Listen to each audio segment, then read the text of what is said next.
Bhavnagar corporation દ્વારા છેલ્લા ઘણા સમયથી શહેરમાં ગેરકાયદેસર મોટા વિસ્તારોમાં બુલડોઝર ફરી દેવામાં આવ્યું છે। મહત્વનું છે કે કાર્યવાહી હાથ ધરવામાં આવી છે ત્યારે શહેરના ચાવડી ગેટ પાસે પાવર હાઉસની દિવાલે 40 થી વધુ વર્ષ જૂની અને ગેરકાયદેસર વસાહત પર બુલડોઝર ફેરવી દીધું છે।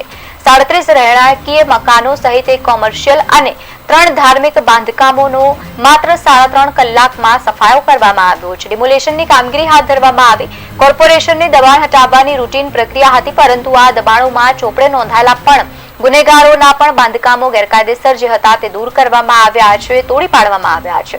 દબાણકર્તાઓ દ્વારા માલિકીના કે પછી બાંધકામ મંજૂરી વગર આધાર પુરાવા ન હોય તેવા અલગ અલગ જગ્યાઓ પર ત્યાં કાર્યવાહી હાથ ધરવામાં આવી છે, જેથી એસ્ટેટ વિભાગ દ્વારા પોલીસ અને પીજીવીસીએલ સાથે સંકલન કરીને દબાણ હટાવવાની કામગીરી કરવામાં આવી।